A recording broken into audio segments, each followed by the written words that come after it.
మోహన్ భగవత్ సంచలన వ్యాఖ్యలు. ఈ దేశంలో అందరూ హిందువులే. చూడండి సార్, ఇప్పుడు ఇందాక మీరు అడిగారు కదా నన్ను, ఇలాంటివి ఎందుకు వస్తాయి? ఈ సనాతనత్వం వేస్తే భారతదేశ జనాభాలో 2011 జనాభా లెక్కల ప్రకారం 19% పైగా మైనారిటీలు ఉన్నారు.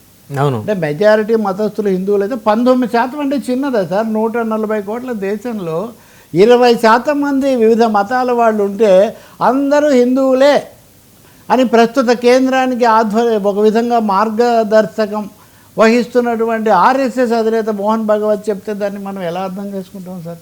అది దేశం మీద ఎలాంటి ప్రభావం చూపిస్తుంది? ఆయన ఏమంటారు తెలుసా? అఖండ భారత్లో ఉన్న వాళ్ళందరూ హిందువులేనట అని ఒక అంశం మర్చినట్టున్నారు సార్. భారతదేశం భిన్నత్వంలో ఏకత్వం. అదే భిన్నత్వంలో ఏకత్వం అంట. కానీ అయినా వాళ్ళేనట. ఆయన ఏమని చెప్తున్నారంటే అందరూ హిందువులే, కొంతమంది హిందువులు అని చెప్పుకోవడానికి గర్వపడతారు. అంటే అది కూడా మనం శ్లోకం చూస్తాం కదా, హిందువులను గర్వించు, హిందువుగా జీవించు.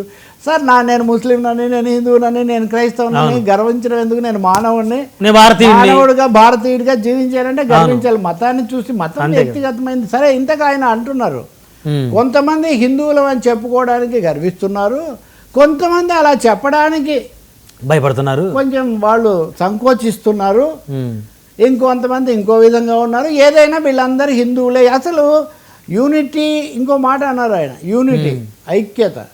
యూనిటీ ఉండడానికి యూనిఫార్మిటీ అక్కర్లేదు అని, అంటే ఏకత ఉండడానికి ఏకరూపత అక్కర్లేదు అని. మీరు చూడండి, బ్రహ్మనాయుడు యూనిఫామ్ సివిల్ కోడ్ అన్న దాని మీదే కదా ఇప్పటివరకు దేశంలో చాలా ఆవేశాలు చాలా మరి ఇప్పుడు వచ్చి యూనిఫామిటీ అక్కర్లేదట, ఏకరూపత అక్కర్లేదు అని అంటూనే అందరు హిందువులే. ఇంకా అందరు హిందువులే అని మీరు అన్న తర్వాత ఇంకేముంది? ఇంక వేరే రూపత ఏమి అక్కర్లేదు కదా.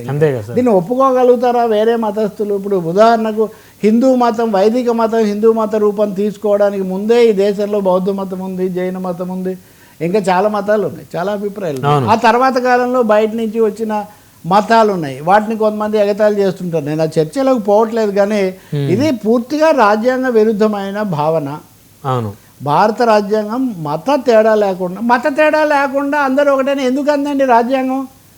అందరూ హిందువులే అయి ఉంటే భారత రాజ్యాంగము ఈ దేశంలో కుల, మత, లింగ, ప్రాంత వ్యత్యాసాలు లేకుండా అందరూ భారతీయులుగా పరిగణించబడతారు. హిందూ, ముస్లిం, క్రైస్తవులు ఎవరైతేనే మానవులే, అనంత జీవన గమనంలో అలుపు ఎరుగని శ్రామికులే అన్నట్టుగా ఎందుకు చెప్పారు ఇవి?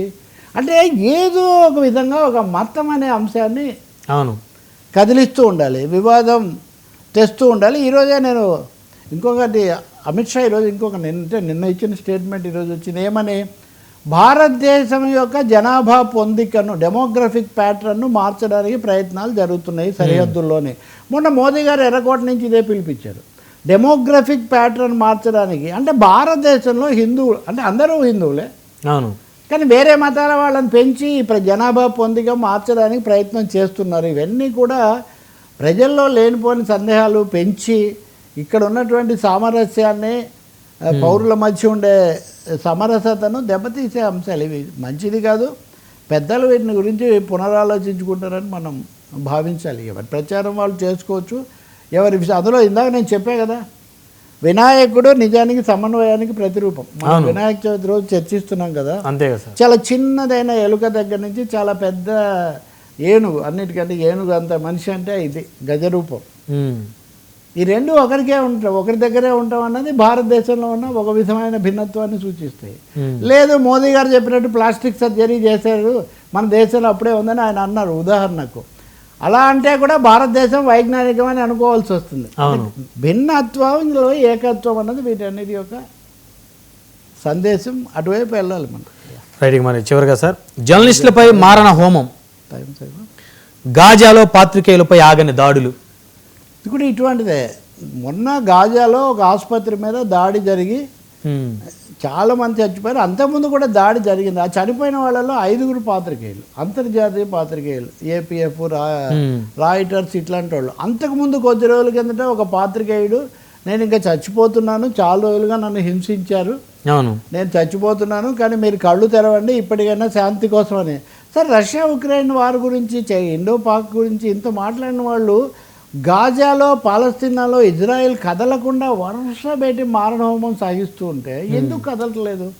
ఇప్పుడు ఈ జర్నలిస్టుల హత్య మాట్లాడితే మీడియా స్వేచ్ఛ, భావ ప్రకటన స్వేచ్ఛ అంటారు కదా వీళ్ళు. అవును.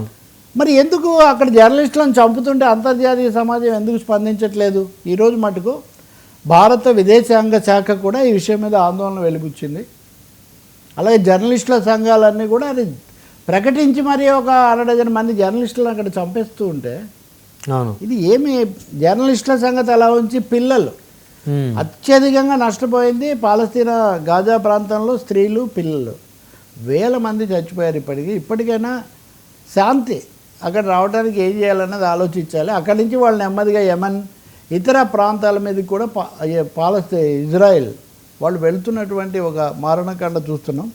జర్నలిస్టు సోదరులు కాబట్టి భారత విదేశాంగ శాఖ కూడా విచారం వెలుబుచ్చిన సందర్భం కాబట్టి ఇలాంటివి ఆగాలని మనం కోరుకోవాలి, ఖండించాలి కూడా. మన విద్యాధికులు అదేదో ఎక్కడో గాజాలే మనకి ఎందుకు అనుకోకుండా ఈ లక్షణం కనుక పెరిగితే అందరూ దెబ్బతింటారు. అంతే కదా సార్. ఇది అన్ని ప్రాంతాలకి, అన్ని దేశాలకు వ్యాపిస్తుంది. ఎలా ఉండే నగరం ఎలా అయిపోయింది.